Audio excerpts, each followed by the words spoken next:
Hi, everyone. Welcome back to our second episode of the Trauma and Embodiment Association of Ontario, TEAO. This is our digital newsletter, the newsletter we send out to our subscribers every month. And we also break it down here on YouTube because there's lots of questions, there's some commentary, and we build community in this way by being able to share our experiences and dive deeper into what it is that we're experiencing. Today we have Nicole Brown Faulknor, as always, the founder of TEAO, and she's going to be walking us through what projections we were taught to carry. So, Nicole, I'll let you say your hellos and we'll get right on started. Hey, hello. I love popping in monthly with Nora, who writes these newsletters. So thank you so much. And brings my curiosity to language and light. And as everyone knows, all of these curiosities is from being in community, being the voices of people, from the systems to actually the groundwork and the individuals we work with. So yeah, always open to chatting and bringing trauma responsive lens, like how we interact with our helplessness, to the people and to communities. Yes. All right. So let's get started. Oh. What projections were you taught to carry? And now, what we're going to be affirming during this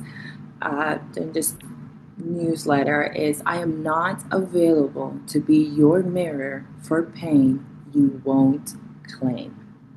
Mhm. So let's get into it because this is a lot, right? So unprocessed pain doesn't disappear. It gets displaced. When individuals or systems haven't done the inner work to face their own trauma, fear, or shame, they often project it onto others to carry for them. Now, what we want to highlight here is that when we don't heal our wounds, we make other people carry them. Mhm. So walk us through that, Nicole, because what does that mean that pain doesn't disappear, it gets displaced? And what does it mean that we're just making other people carry our pain? Because I don't think that we're really conscious that we're even doing these things. Mhm. Well, I'm going to even go simpler in a conversation here. Unprocessed pain is memories we haven't felt. So we can narrate a lot about what we came through, what happened to us, and all that, but our bodies are not very good at feeling what our memories and what we endured for good reason, Yeah. because it's a survival mode, okay? And if we felt the level of overwhelm at the time, or we were alone with such overwhelming feelings at the time, our bodies may not have survived, right? And so we develop a plethora of behaviors that protect these memories. So unprocessed pain is our memories that we haven't felt yet. And as a result, these behaviors happen. And with the behaviors, what happens is we project these things on others. So, what are projections? They are unconscious ways we place parts of ourselves we haven't accepted yet. We haven't done the healing work. We are not ready to turn back and feel what we went through because we have too much guilt, like responsibility to the people around us or the story around us. We have a lot of shame, right? That we have internalized. It is our fault. And so there are parts of ourselves we haven't accepted. So fear, shame, anger, grief, through behaviors, these get projected onto people, okay, on personal levels. And it can look like, we were chatting earlier, can look like criticizing someone for being too sensitive or too emotional. When the truth, when the truth is, I haven't made space for my own emotions. So to see someone be emotional, it actually casts a shadow. It goes, oh, because I have not accepted that in me. And so as a result of doing to you, I have now projected my pain onto you, right? My sadness. You know, now Yeah. you're sad. I do this and you're like Yeah. sad, like, oh, Nicole always rejects me. You are carrying that now for me because Yeah. I haven't connected to that part of me. So personally and systemically, I think institutions also project unacknowledged guilt, fear, or responsibility onto marginalized communities and expecting them to Mm. carry it, the weight. And I call this systemic harm. What I'm talking about is if I'm in a non-racialized body and I don't Mm. want to feel guilty about something, I won't have a Yeah. difficult conversation with someone. So I Right. don't do any difficult conversations. Well, Mm. systemically, there's going to be impact about that. So, Right. what is it in me? Because individuals create systems, systems don't create systems. Individual Mm. create systems.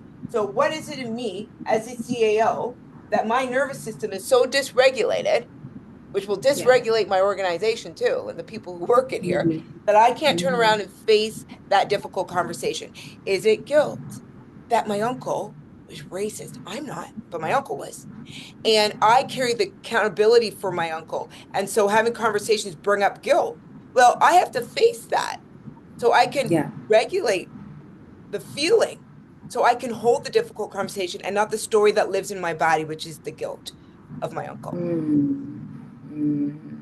This is so interesting. I definitely related to that. A lot of growing up for me was like, hey, you're too sensitive, right? But coming now that I understand, it was because it was a lot of displacement of my emotions are a lot and I am very analytical. I don't, and you feel, and that's too much. You're too sensitive, da da da da. Da. But I did learn, hey, that's shameful. So I learned to numb pain because it was projected onto me that I should feel guilty, I should feel ashamed because these feelings that I was having uh, didn't have space to live, right? But it was because somebody else was projecting onto me that they weren't comfortable person like feeling their feels. And so but that I carried that, right? And how I carried that was in the numbing that I did, like keeping myself really busy, like, all this other stuff that like just alienated me from myself. And Hmm. when so I really, really love those examples. And also when you say that individuals create the systems, right? And the responsibility that an individual has in order to make a bigger impact on something else, right? Like it starts with the individual. So when we talk about the boundaries that are uh, rooted in embodied clarity, right? I'm going to start telling people you seem committed to misunderstanding me, so I don't feel like engaging in this conversation anymore instead of over explaining ourselves, right? When people weaponize their pain, clear boundaries are an act of self preservation. And this to me is important, especially at this time. Writing this, I was noticing how in my own life, I was having a little bit of an internal conflict because I needed to put in some boundaries in a friendship that I felt was projecting some of their unprocessed pain onto me, right? Hmm. And so I felt like, hey, there's not a lot of room here for me, but I really care about this person.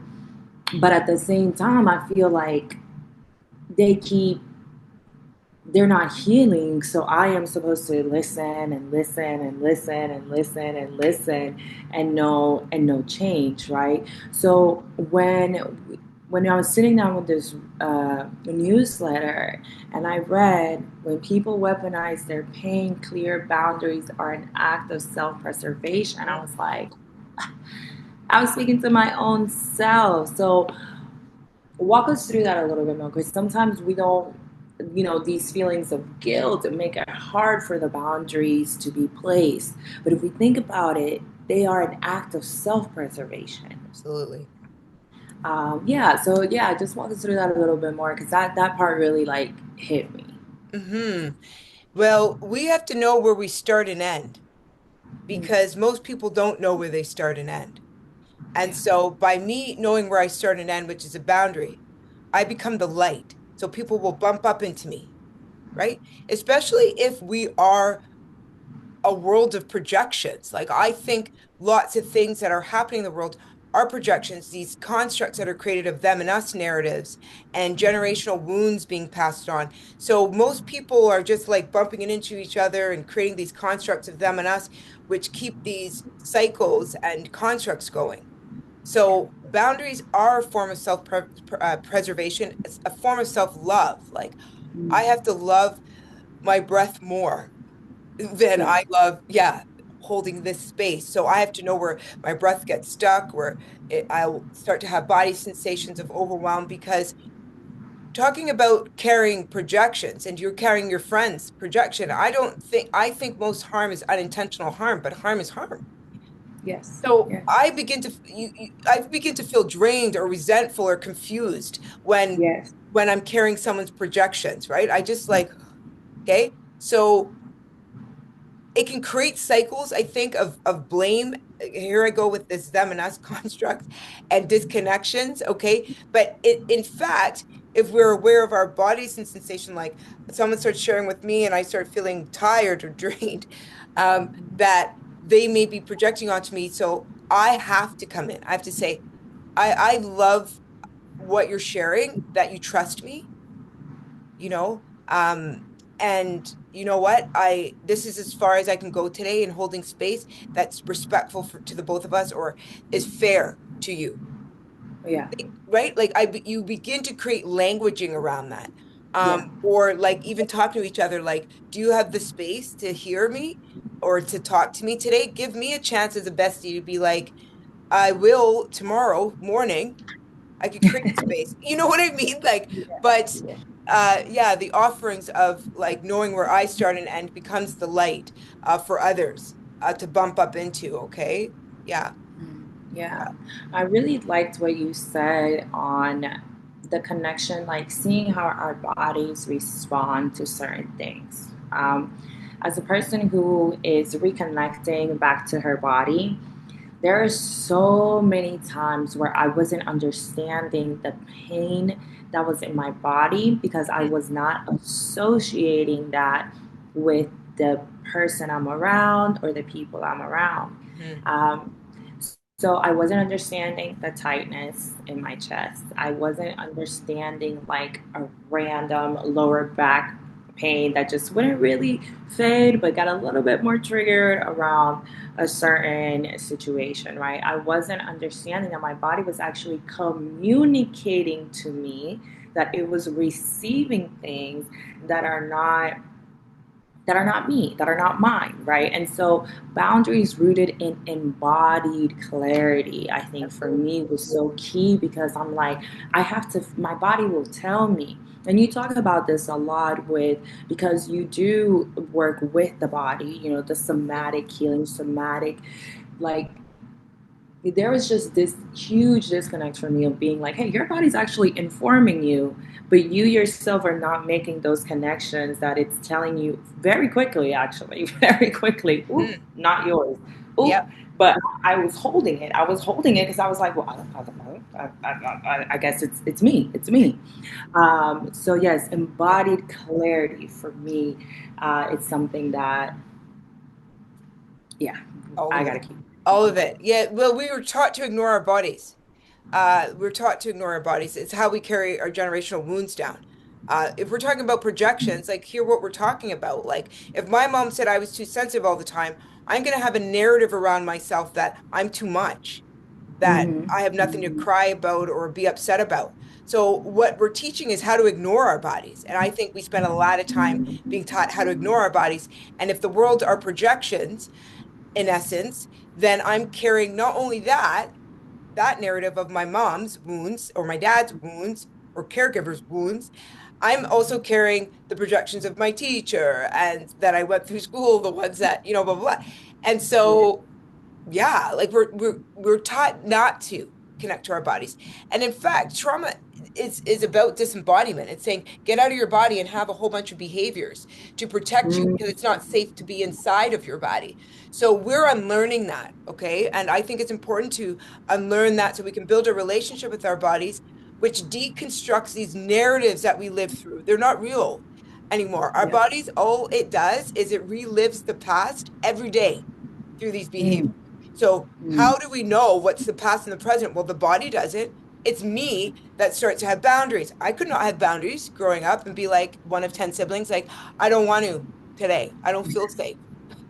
you know, or so it's me with the new self-awareness, self-observation that interacts with my body differently. So my body knows that we're out of the past, so we can actually live and yeah. not in a survival mode, right? And so Mm, that takes a lot of bravery work because we're wrestling with our nervous system that has stored this imprint until it starts to regulate because I've brought myself back home in my body. mm.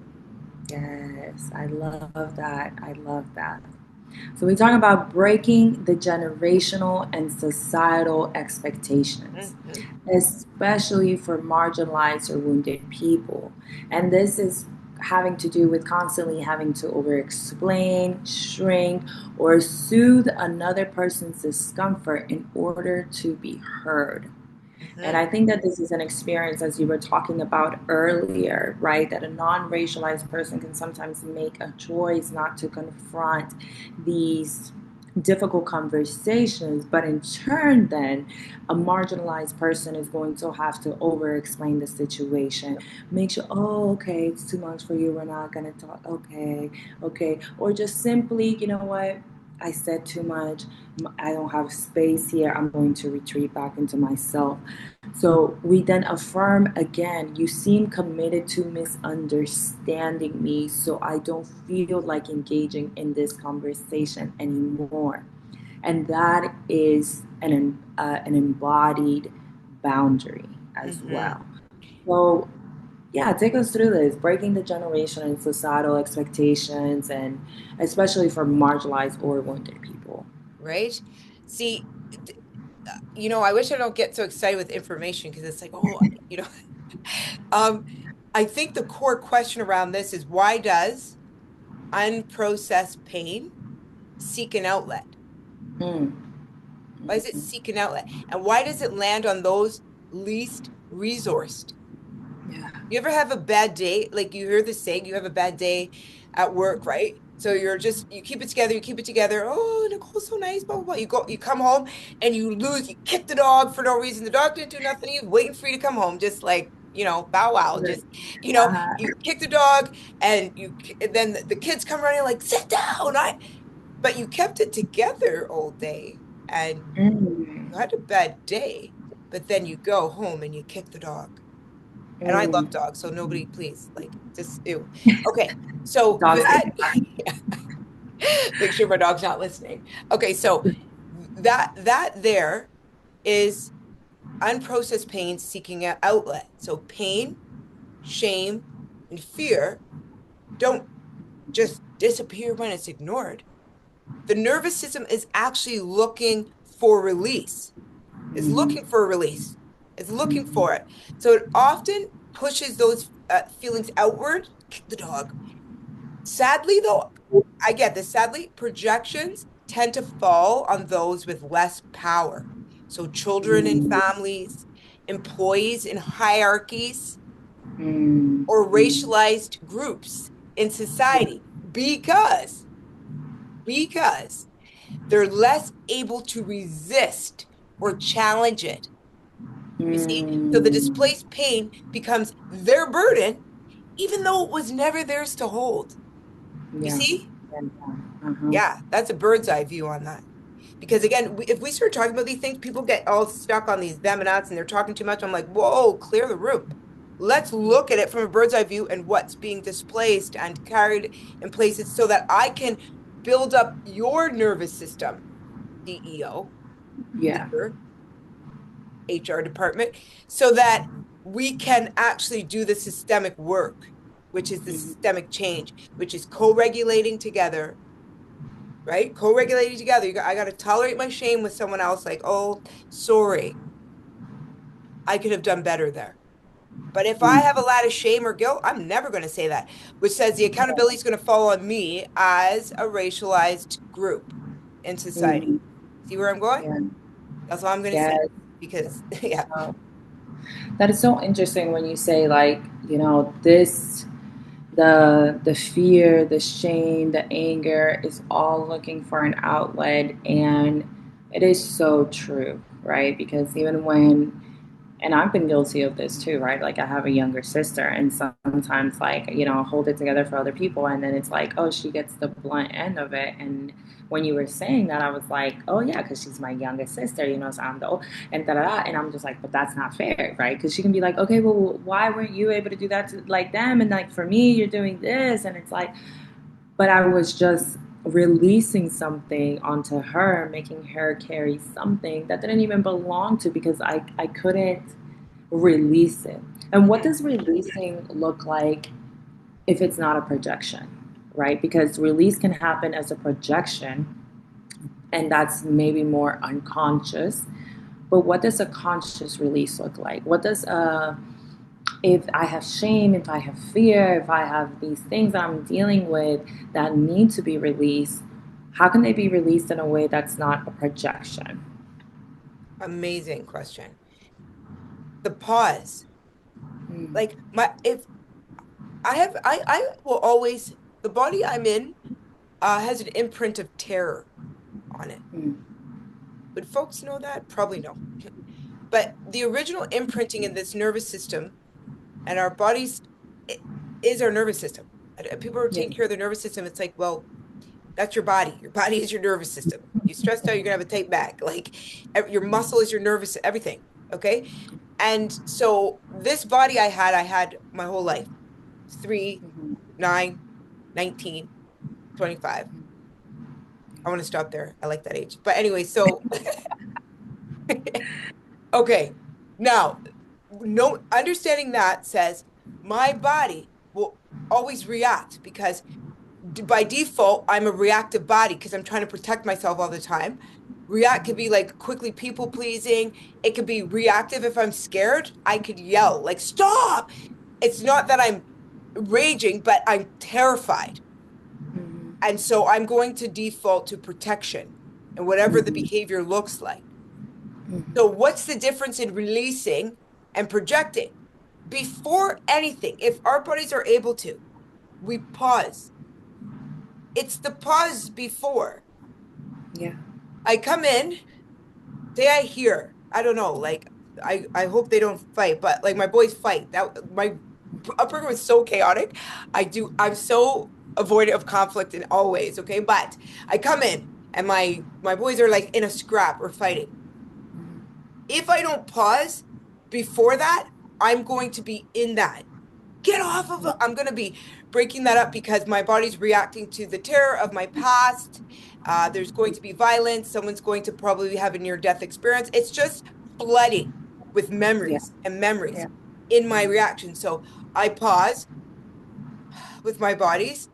Only got one with my body. Yeah. And well, the new body, the one I'm in now. Yeah. But I had to pause. And I think like noticing my body for a quick second, then moving it helps with that. We're not trying to be experts, and we're also not trying to fix anything. There's nothing broken in me. I'm trying to understand myself. I'm trying to take care of myself in a way that I wasn't taken care of.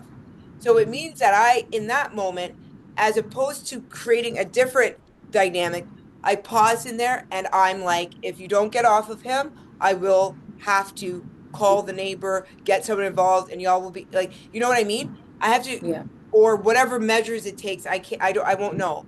But the pause before something, so I can check in with my own body, my own emotions. Why is there tightness in my chest? Why do I feel small in this moment? You know, why is my shoulders all the way up to my ears? Right? Mm. That check-in is a whole different than projecting onto you Yes. what was done to me. Yes. I really love that because sometimes we're looking for really complex solutions. Like you gotta do da da da da da. And pausing, as simple as it may seem, is actually not that easy because once we're reactive, like we are, it's Yeah. very quick, very quick. And so for you to say, hey, pause, I've caught myself, right? Like I think last week I was just having there's a lot going on, and I was calling my brother, but somebody, like, I was on the phone trying to pay something and they just would not accept my payment, and I'm like, but it's right here, like, what are you talking? Anyways, I had to call my brother, but I could feel the tightness in my Mm, chest right here, and something in me was like, you just need a little bit of a breath, just a breath. But I could not take that breath. I was like, la, la, la, la, la. yeah. And so, but like, and so when you say pause, I'm like, yes, it seems so simple, but in practice, it takes intentionality. And I Hmm. don't want to discourage us from dismissing this pause as like it's too easy, because it is something, sometimes the simple things are the ones that get us through. And it is always not that simple to take a pause to the memories that your body is trying to relive and bring up to you like they are the present moment. It is not easy. So I really want to honor our pauses, even if it's like 5 seconds, that we Hmm. were able to pause and notice my chest actually really is tight. I just needed a breath. I need a breath. Okay, now I can talk to you more clearly instead of coming to you chest tight and literally word vomiting everything that just happened, and then projecting onto you the fear that I had from this person not wanting to accept my payment and being late on my side, da da da da da, right? Like that pause, going back again to that embodied clarity, being able to stay in tune with our bodies and really being like, hey, this is this is the present, this is now, and I do not need to react. I can respond. So I really, really, really love that.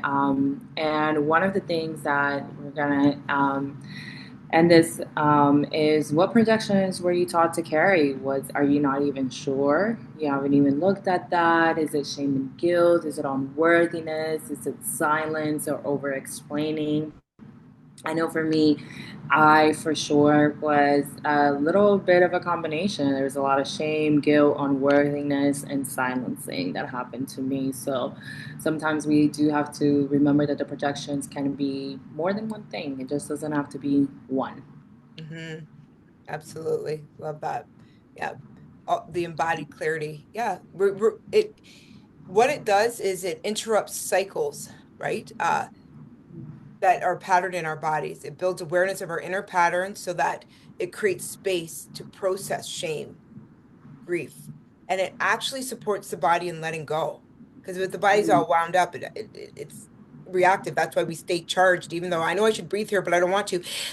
It just stays mhm, charged. And so instead of pushing our pain outward, we mhm, learn to face it inward with compassion. Just your hand on your chest. First of all, our fingertips have like pain receptors on it. And in a moment like that, where my heart's racing, I'm like, I just want to make the payment. Like, like I would literally rest my hands on my chest. I notice the temperature while I do this. And in that moment, I might actually rephrase it like, is there a reason you are misunderstanding me? mm, mm, Yeah. Is there something going on in your day that I'm receiving this treatment from you, this intolerance? Like I would, instead of being projected on, I would take their projection, blow it back onto them. Really, And so sometimes even just resting my hands on my body to explore this right, inward compassion allows me to state, like, I'm wondering what your tone is about because, or your impatience is about, right? Otherwise, I'm reacting to their projection. And now I'm the one feeling unworthy. Like, no, you will take my payment and you will. What? Sir. Like, yeah, so brilliant. yeah. Embodied clarity. Yes, okay. No, I'm really excited because we're going to be exploring these themes Mhm. in the programs that are offered here at TAO. There's circles, there's retreats first and foremost, there's still volunteers that are needed. The director of fund development and strategic partnerships, director of evaluation and impact strategy. And I'll let Nicole talk a little bit about that because they would be part of the board of directors. And TAO really is going through a good growth, right? And Mm. so, Nicole, what are you kind of looking for in these two directors? Yeah, so these director roles are expertise roles now. We have really blossomed into the middle of a growth stage. So we went from just a startup doing the groundwork, and all of a sudden we're standing here and it's bigger than us. And so, which we love because it was designed to work as a grassroots organization, even though we're a federally not-for-profit organization. So now the directors are we're in need of directors that are actually in their expertise around these roles. So yeah, we've launched out to our communities. We're on the Charity Village. If you know anyone, let you know, send them our way. But we're looking for folks to join our team and to do this equity-centered work and this culturally rooted care that we do through a trauma responsive ways of being in our community. Yeah. Okay, awesome. Thank you. I'm going to highlight here the Instagram of TAO because you'll be able to interact with or see the new volunteers, peer support facilitators, some of the collective care circles, the Mind and Heart booth that was at the festival. And so there's a lot of movement and community rooted care. So I would implore you all to visit the Instagram. It is at TAO Canada and you can find out more. But for this month, we are highlighting the collective care circles and community programs. These are trauma informed, they're somatic. So it's a lot of focus on our bodies, right? Regulating some of the stuff that we were talking about, being aware of the information and the wisdom that our body holds. And then there's also space for connection, stillness. And this is not something that, and I've participated as well. It is not something that's filled with pressure, and I think that's one of my favorite things about coming to these spaces is that there is no pressure, but there is a lot of nervous system regulation. So if you're interested in kind of tapping into some of these things, there are opportunities. There's embodied learning in action as well. This includes breaking generational and societal expectations, boundaries rooted in embodied clarity, as we talked about. So that can be also had with the virtual peer support groups, which I have been enjoying. And coming up for November, collective pause. So mark your calendars because these do fill up. You can stay the whole weekend, you can stay for a night, you can stay just the day.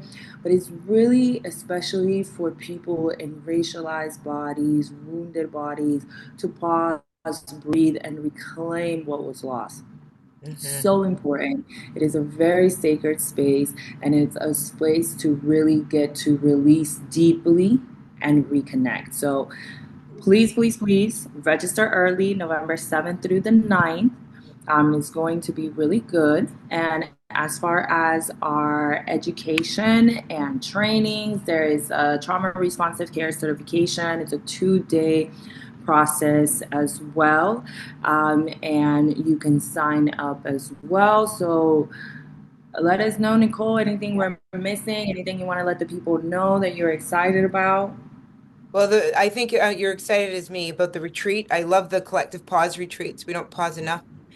Our bodies have intuitive knowing and has the ability to heal itself. Yet we don't have a lot of spaces that feel safer enough to do that, or sacred, I call it, once we feel safer for that reconnection to our body. So I do look forward to that. The 2-day training, believe it or not, is pretty much sold out. I think we just have a couple spots left. We opened up more spots about a couple weeks ago, and then they filled in. So if you want to get into that, like it's virtual as well. You can be anywhere in the world, really. Yeah, you're welcome to come in. It is the training this time. It's for racialized bodies. We got funding to get some of our racialized leaders, practitioners, and that under this trauma responsive lens of care so that they can take care of their bodies. And people hit the ground running. They just registered. So yeah, come on out. There are still a couple spots left for that. But yeah, I think you did great. So All covered all right. that. Well, we're excited to see you all again. Please, there will be more Mind and Heart booths that are coming, community festivals, so keep a lookout for TAO. And then there's going to be even mini retreats for youth that are going to be coming up for 2026. So please stay connected. Please volunteer with us and always check into our newsletter and our YouTube channel as well. So, with that, we leave you. We want you to sit with the projections that you were taught to carry and release, And release, release, release. because you are Okay. worth it. Yeah, and your And somatic release is actually what Nora did today, spending about 60 seconds, 90 seconds just over the heart is one of the quickest ways to regulate the whole body. Now, because our minds are so active, we don't wait long enough. But what I do with my body, and you're welcome to do with yours, is you wait until your body lets go of what is not yours to carry. Your shoulders will drop, belly releases. If you're squeezing your thighs or legs, they release too. So wait for your body's timing to release what is not yours to carry in the somatic exercise this month. beautiful, beautiful. Sending y'all so much love. Yeah. Stay connected, community. Take care, everyone. Bye. Bye.